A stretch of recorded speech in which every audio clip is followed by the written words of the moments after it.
Muito feliz com a recepção de novos membros ontem, né? Que foi muito bom ver o... Não precisa? Vai funcionar? Ok, ótimo. Que nós estamos muito felizes com a chegada de vocês, de ver o processo de vocês e também de poder celebrar os batismos, né? De ontem, de ver a nova vida que temos em Cristo. É um momento para todos nós, né? Quando a gente pode lembrar da nossa nova vida em Cristo. Hoje nós estamos continuando em nossa minissérie muito pequena, três mensagens, né, sobre quem governa a igreja. E hoje eu sei que a semana passada a gente aprendeu bastante sobre a função do presbítero na igreja, mas hoje eu quero um pouco mais falar sobre o contexto disso, né? A razão que isso existe em nosso meio. Eu estava lendo esses dias uma citação do pastor Paul Tripp sobre casamento e essa citação me fez pensar sobre a igreja e ele falou: por que Deus colocaria o grupo humano mais importante do mundo no meio do processo mais importante e incompleto do mundo? Por que nos chamar para sermos igreja enquanto ainda estamos no processo de santificação? Por que não nos santificar primeiro e depois a igreja seria mais fácil, né? Porque a igreja é a ferramenta desse crescimento. É com esse propósito que ele coloca as duas coisas juntas, que a igreja é onde acontece a santificação da sua igreja. E semana passada a gente falou sobre quem governa a igreja e eu queria pedir vocês para um momento de reflexão. Como que você ia resumir a abordagem certa dos presbíteros entre a igreja? Tanto para os líderes quanto para os liderados também. E você acha que a igreja encaixa nas suas expectativas? É isso que você esperava? E porque o mundo, assim, a verdade é que o mundo é um lugar perigoso. E às vezes o mundo é um lugar inseguro. E não sabemos muito bem quem é inimigo e quem é amigo às vezes, né? Mas também a igreja, mesmo dentro de nós, parece assim também, que pode parecer um lugar inseguro. Um lugar onde você não sabe se as pessoas estão pensando em seu bem. Mas não é a realidade que isso é a verdade sobre dentro de nós também. Às vezes, eu não sou uma pessoa segura assim. Eu mesmo não sei se eu estou bem comigo mesmo, né? Nós vivemos num mundo de perigo, né? De muitas ameaças às nossas vidas. E isso nos dá uma sensação de instabilidade, insegurança. Mas é bem no momento assim, no mundo assim, mesmo com todas as suas emoções, que nós nos encontramos no contexto de igreja. A igreja existe para isso. Então, a igreja existe para nos ajudar a viver no mundo inseguro, para lidar com nossas próprias emoções, né? Não é que nós temos que primeiro ajeitar tudo isso, aí depois nós vamos ter uma igreja legal. Não, a igreja é o hospital onde nós vamos encontrar a cura, né? E então, isso é super importante, porque se você separar a função do presbítero do propósito da igreja, isso fica sem sentido. Sem sentido total. Então, como você pode ser capacitado para viver no mundo assim? Isso é o propósito da igreja. Então, vamos orar e depois a gente pode ler o texto de hoje. Deus Pai, obrigado pelo tempo juntos ontem. Deus, nós celebramos a nova vida que temos em Cristo. Deus Pai, obrigado pelo tempo hoje na mesa do Senhor. Deus, nós queremos lembrar a sua graça e paz sobre nossas vidas em Cristo. Deus, nós sempre buscamos, Deus, estar debaixo da cruz, Deus, para entender quem somos, de entender nosso propósito, de ver o seu amor. Nos ajude, Deus, hoje de ouvir a sua palavra. Oramos em nome de Jesus. Amém. Então, olhe comigo no texto de hoje de 1 Pedro 4. A gente vai começar em versículo 12. Está escrito assim: Amados, não se surpreendam com o fogo que surge entre vocês para prová-los. 1 Pedro 4, 12. Como se algo estranho estivesse acontecendo, mas alegrem-se à medida que participam dos sofrimentos de Cristo, para que também, quando a sua glória for revelada, vocês exultem com grande alegria. Se vocês são insultados por causa do nome de Cristo, felizes são vocês, pois o Espírito da glória, o Espírito de Deus, repousa sobre vocês. Se algum de vocês sofre, que não seja como assassino, ladrão, criminoso, ou como quem se intromete em negócios alheios. Contudo, se sofre como cristão, não se envergonhe, mas glorifique a Deus por meio desse nome. Pois chegou a hora de começar o julgamento pela casa de Deus. E se começa primeiro conosco, qual será o fim daqueles que não obedecem ao Evangelho de Deus? E se ao justo é difícil ser salvo, que será do ímpio e pecador? Por isso mesmo, aqueles que sofrem de acordo com a vontade de Deus devem confiar sua vida ao seu fiel Criador e praticar o bem. Então, gente, nós vamos continuar lendo, mas preste bem atenção aqui, observem que isso é o contexto de que a gente vai ler agora. Então, capítulo 5. Portanto, apelo pelos presbíteros que há entre vocês, e o faço na qualidade de presbítero, como eles, e testemunha dos sofrimentos de Cristo, como alguém que participará da glória a ser revelada, pastoreiem o rebanho de Deus, que está aos seus cuidados. Olhem por ele, não por obrigação, mas de livre vontade, como Deus quer. Não faça isso por ganância, mas como o desejo de servir. Não hajam como dominadores dos que foram confiados a vocês, mas como exemplos para o rebanho.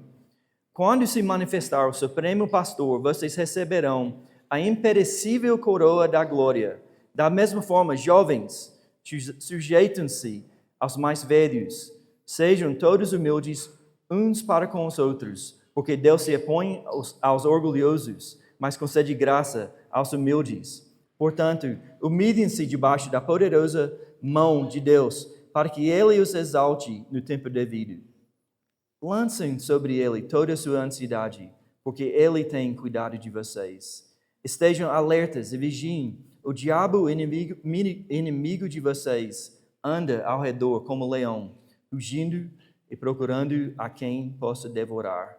Resistam-lhe, permanecendo firmes na fé, sabendo que os irmãos que vocês têm em todo o mundo estão passando pelos mesmos sofrimentos. O Deus de toda graça, que os chamou para a sua glória eterna em Cristo Jesus, depois de terem sofrido por pouco tempo, os restaurará, os confirmará, os fortalecerá e os porá sobre firmes alicerces. A Ele seja o poder para todos sempre. Amém. Então, eu tenho 4 pontos hoje que eu quero tratar. E o primeiro é o grande quadro do sofrimento. Como eu falei, o contexto onde nós recebemos essa exortação aos presbíteros. A igreja que está sendo tratada como no exílio, né? Eles foram dispersos pelo depois da perseguição, a igreja estava dispersa, né? Então Pedro está escrevendo para eles. E para essas igrejas espalhadas, ele está dizendo, reconhecendo que é um tempo de sofrimento. Ele falou em versículos 1-6, nisso vocês exultam, ainda que agora, por um pouco de tempo, devem ser entristecidos por todo tipo de provação. Então, eles estão no momento de sofrimento. Eles estão experimentando todas as complicações de autoridade. Vocês não experimentam isso? A autoridade não é complicada, de governo, no seu emprego, na sua casa, como filho, com o pai que tem autoridade. A autoridade é algo complicado, né? Mas ele está dizendo que no meio do contexto de sofrimento, com as complicações da autoridade, ele disse: amados, insisto em que, como estrangeiros e peregrinos do mundo, vocês se abstenham dos desejos carnais que guerreiam contra a alma. Então ele está dizendo, vivem como forasteiros no meio disso. Então ele está dizendo que para sofrer mesmo quando seja injusto. Vocês já experimentaram sofrimento injusto? Sofram mesmo quando você está fazendo o bem. E no meio do sofrimento continuam no seu amor por Jesus e no seu amor uns com os outros. Porque é louvável que, por motivo de sua consciência para com Deus, alguém suporte aflições sofrendo injustamente. Gente, essa frase é super radical. É super radical. Não tem nada em nossa natureza, nossa carne, que diante do sofrimento quer submeter ao sofrimento. Especialmente quando o sofrimento é injusto. Mas Pedro está chamando, esse é o contexto da igreja. No meio do sofrimento, de continuar fazendo o bem, né, e em submissão ao sofrimento. E por isso nós temos o segundo ponto, que é o exemplo de Cristo. Então, no contexto do exílio, Pedro exorta presbíteros, pastoreiam o rebanho de Deus. Né? Ele tinha dito em capítulo 2, 21, para isso vocês foram chamados, pois também Cristo sofreu no lugar de vocês, deixando-lhes exemplo para que sigam os seus passos. Então, o contexto de chamar presbíteros é de seguir o exemplo de Cristo no meio do sofrimento. Né? Então, nós devemos ver essas dinâmicas entre nós na igreja. O pastoreio dos mais velhos e a submissão ao pastor supremo. Isso é importante para a gente lembrar que a igreja não pertence aos pastores, ao conselho, presbíteros. A igreja pertence ao grande e supremo pastor. Então, eles estão seguindo o exemplo de Cristo, né? E nós passamos, né, quantas semanas estudando sobre humildade, né? E então nós vemos que sem humildade isso é impossível. E por isso nós encontramos, volta comigo no capítulo 5. Por isso nós encontramos a qualidade do presbítero. Olha aqui como Pedro disse. Ele disse em versículo 2: olhem para ele, o rebanho, não por obrigação, mas de livre vontade, como Deus quer. Não façam isso por ganância, mas com o desejo de servir. Não agem como dominadores dos que forem confiados a vocês, mas como exemplos para o rebanho. Então a gente pode ver a qualidade dos presbíteros deve ser de livre vontade, com desejo de servir e sabendo que são chamados para ser exemplos, seguindo o exemplo de Cristo. Se isso não for na qualidade, não faz sentido. A ideia de ter um conselho de presbíteros, isso perca todo o sentido sem essas qualidades. Porque em João 10, 18, a gente sabe que Jesus disse, ele falou, ninguém tira a minha vida de mim. Né? Eu dou de livre, espontânea vontade. Então, dentro de um presbítero, de um mais velho, mais maduro, deve seguir o mesmo exemplo de Cristo e dar o seu serviço de livre vontade. Não por obrigação, não buscando ganho desonesto. E, parênteses, como o Tiaguinho gosta de falar, vou abrir uma parênteses aqui. Uma palavra rápida antes de alguns de vocês parem de prestar atenção. isso aplica a mães, pais, vocês também são pastores. Vocês que são líderes, vocês no seu trabalho, vocês que são irmãos mais velhos, vocês que são treinadores, vocês que são empresários, vocês são chamados a cuidar dos outros. Então, a nossa missão como igreja é de ajudar cada pessoa a se tornar um discípulo maduro, né, que está crescendo na identidade, comunidade e missão. Então, todos nós estamos chamados para ser os mais velhos, né? Eu acho que no outro lugar, eu acho que no livro de Hebreus, eles falam, neste ponto vocês devem estar ensinando outros, né? Porque todos nós devemos, com a idade, chegar a uma maturidade, né? Então, isso aplica a todos nós. E isso deve ser a nossa oração. Ao pastorear, me dá uma disposição a fazer, não por obrigação. Ao liderar, que seja feito sem ambição própria, pensando nos interesses dos outros. E ao ensinar, que as minhas palavras possam corresponder à minha vida. Nós queremos ter uma fé autêntica entre nós, que nossas vidas iam colaborar com o nosso ensino. Eu estou chegando aqui na frente de vocês depois de uma semana muito difícil. Com muito, eu e Amy, a gente experimentou um tempo pouco de conflito, que é normal, né, como casal, né? Mas ainda assim, nós somos chamados ao enfrentar as dificuldades interiores, exteriores, de ser exemplos. E como nós somos exemplos? O que nós praticamos aqui na mesa é pelo arrependimento e fé, né? Então, isso é nosso chamado de incentivar os mais jovens.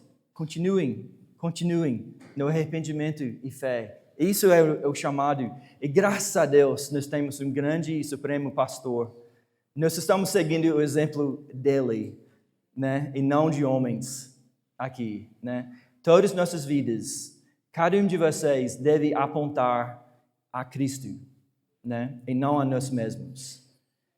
Então, continuando na ideia de ser exemplos, né?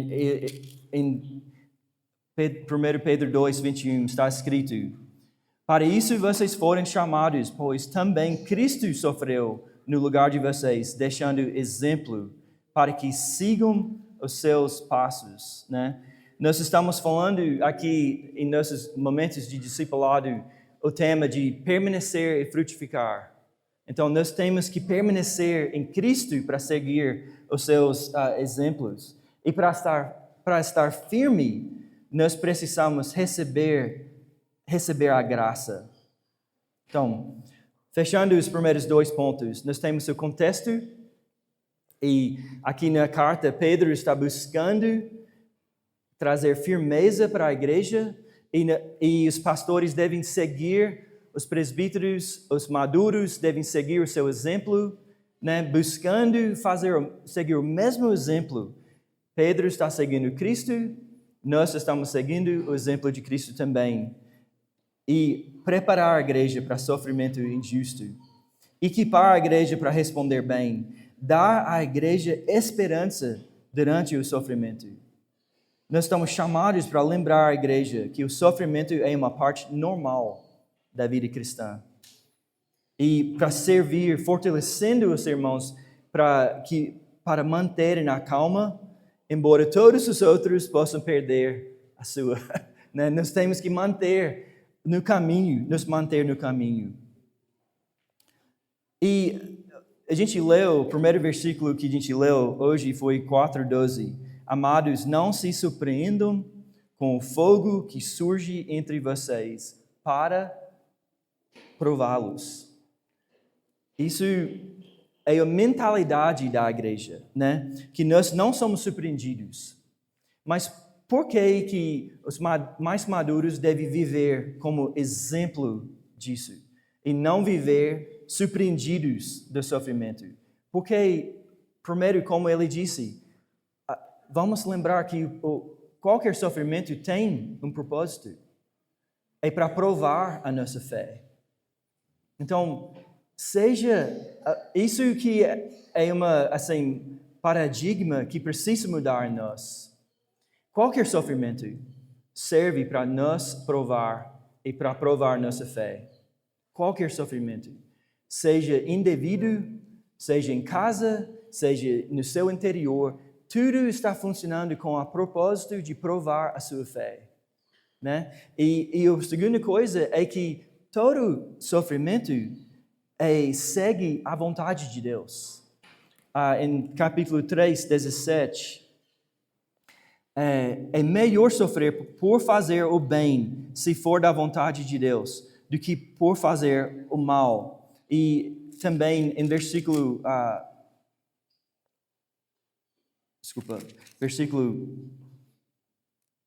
vou deixar só com essa.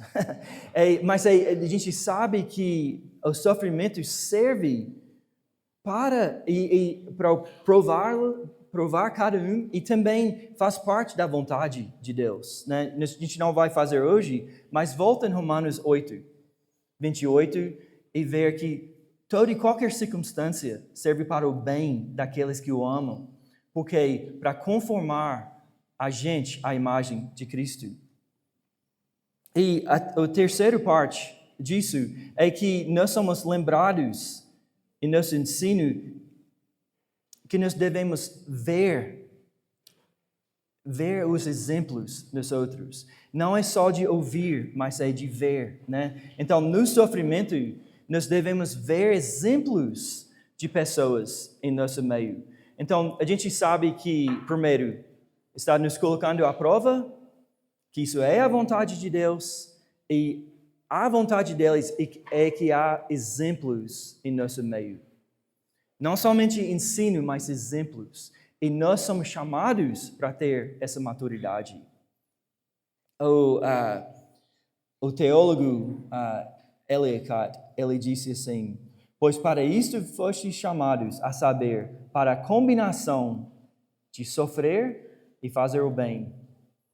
Muito simples, mas esse é o nosso exemplo. Não de fugir do sofrimento, mas de continuar fazendo o bem.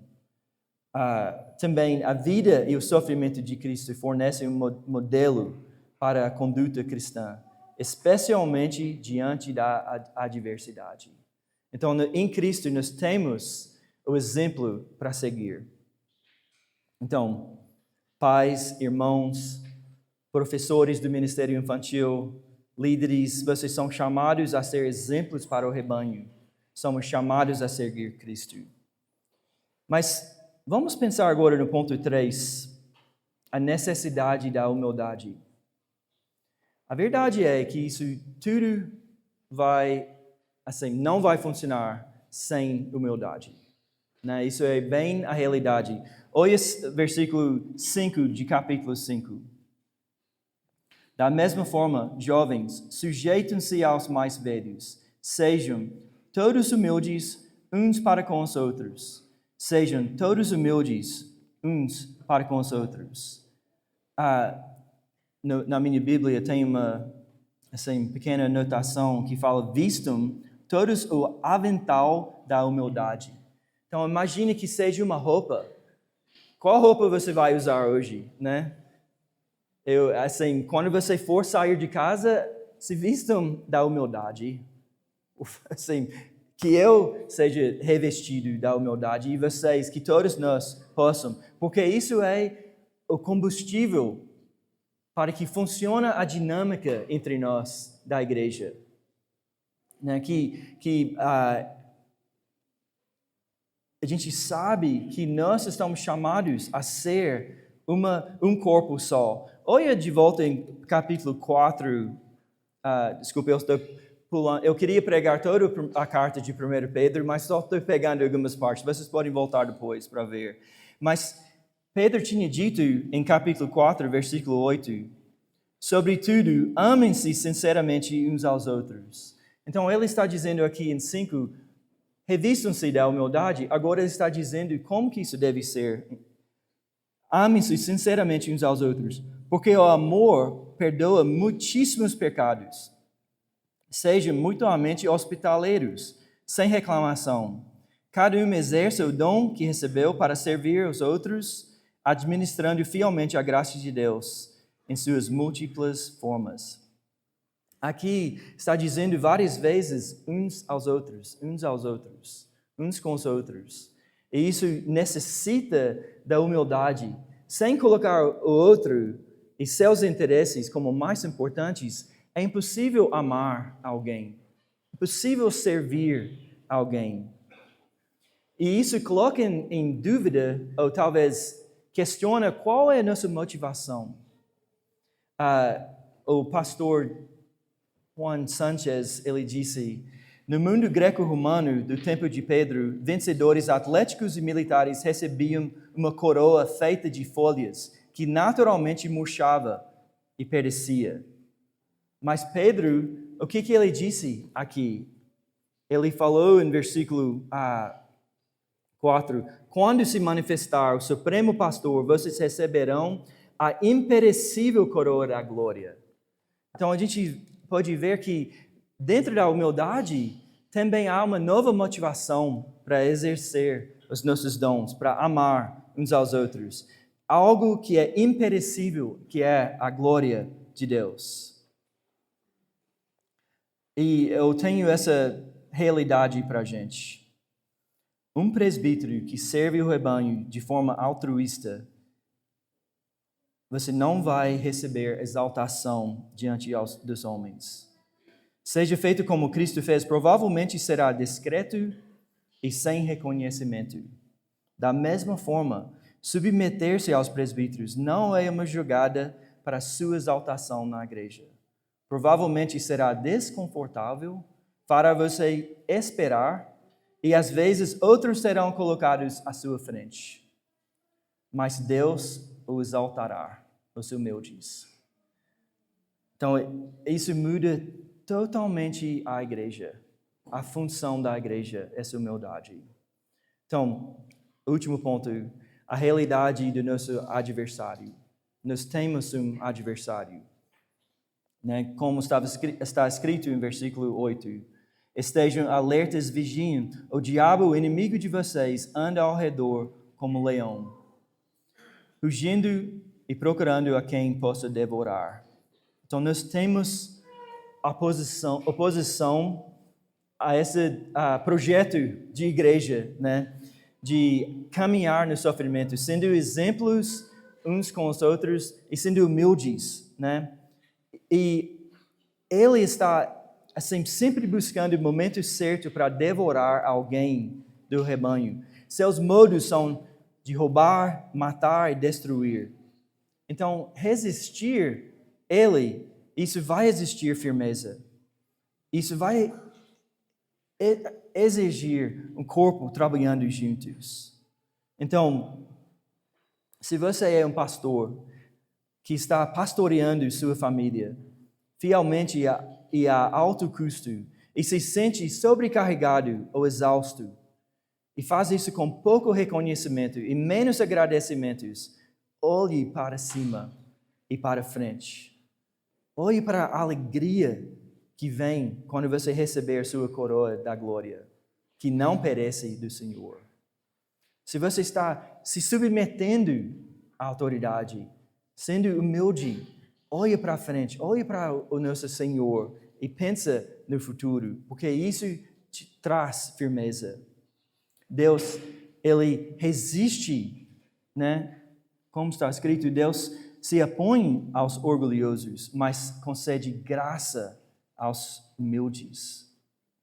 Então, nós temos um adversário e temos que reconhecer que o orgulho, estamos falando de humildade, o orgulho é a porta aberta para nosso adversário, né?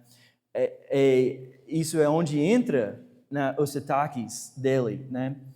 E então, resumindo aqui, nós temos o conflito, sofrimento em que estamos, o chamado para ser exemplos, a necessidade da humildade e a realidade do nosso adversário. E eu quero só reconhecer que quais são os pontos fracos nossos, onde o adversário encosta. Às vezes a vida pode realmente parecer que somos os únicos sofrendo. Isso é um ponto de ataque. Quando você passa a pensar que seu sofrimento é único, isso é um ponto de ataque. Uma brecha para ouvir as mentiras do diabo. Pode ser difícil enxergar a esperança futura no sofrimento. Você pode desanimar sobre o futuro. Isso é um ponto de ataque do nosso inimigo. É fácil dele entrar naquele momento e dizer, não há esperança, pode se render já. Né? Não há sentido de sofrer. Também é fácil culpar nosso próximo pelo nosso sofrimento. Não vou chamar vocês de levantar a mão, mas eu estou levantando a minha mão, né? É fácil culpar nosso próximo pelo nosso sofrimento. Podemos até duvidar de Deus. Onde está seu cuidado soberano no meu sofrimento? Podemos pensar que sabemos sabemos melhor, merecemos melhor. Então, esse é o ataque. E por isso, nossa frequência pode parecer algo legalista, mas nossa frequência aqui, como igreja, é de alta importância, porque nós temos que ser lembrados da verdade. Nós temos que receber o ensino e para ter firmeza para continuar. Nós precisamos da graça de Deus. Este é o fluxo primário da humildade para a igreja transformada, a graça de Deus. A graça que vem primeiro e invade nossos corações, nos transforma, depois muda a nossa comunidade, que eu experimento perdão, eu perdoo os outros e nos leva à missão. Então, gente, para finalizar, eu tenho duas práticas para vocês. Duas práticas. Eu queria ter um boné, mas parece que ninguém veio de boné hoje. Everett, cadê seu boné? Obrigado. Então, duas coisas práticas assim. Eu queria que fosse um chapéu de capitão, né, de navio, né? Então, se você está usando, eu tenho uma cabeça muito grande, então. Se você estiver usando o boné do capitão, achando que você Everett está tirando foto de mim, ok? Se achando que é você que como o pai da sua casa, como presbítero, como empresário, como qualquer coisa, pensando que é você que manda, lembra de tirar o seu chapéu. Que a gente tem um supremo pastor, né? E se você está sentindo o peso da sua posição, sentindo que é impossível continuar sendo exemplo onde você está inserido, lembra de novo de tirar o chapéu, o peso, né? Ele falou que meu jugo é leve, meu fardo é suave. Lembra, nós temos um supremo pastor. Então, quando você está exercendo, buscando ser exemplo, lembra de não usar o chapéu do capitão. Você pode usar.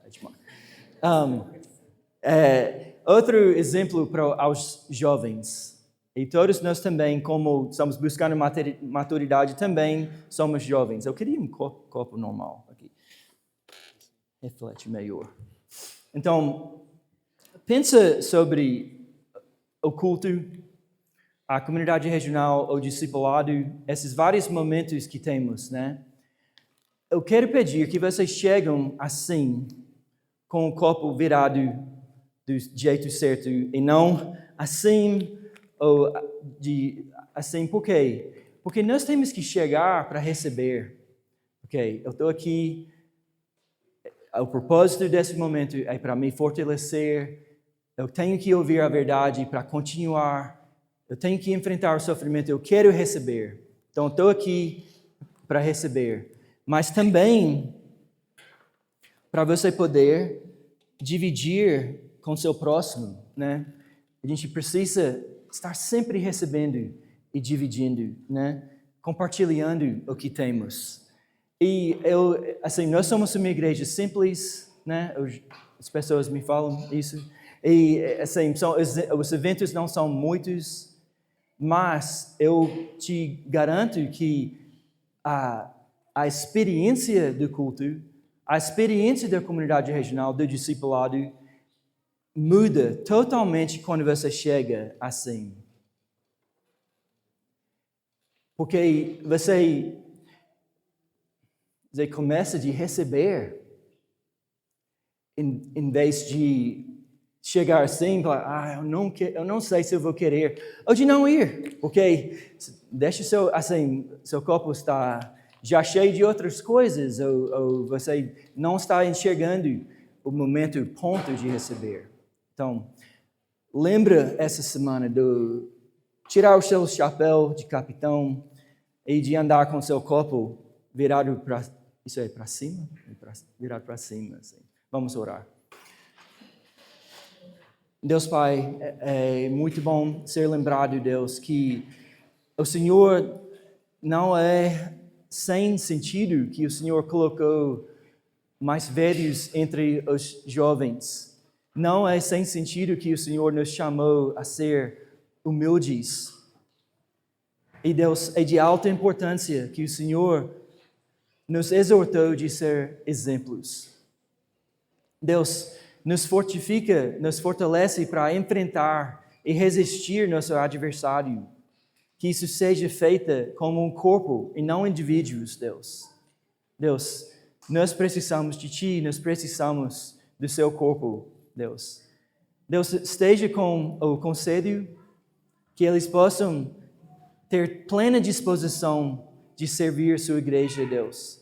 Que a ordem da nossa igreja possa ser virada de cima para baixo, Deus.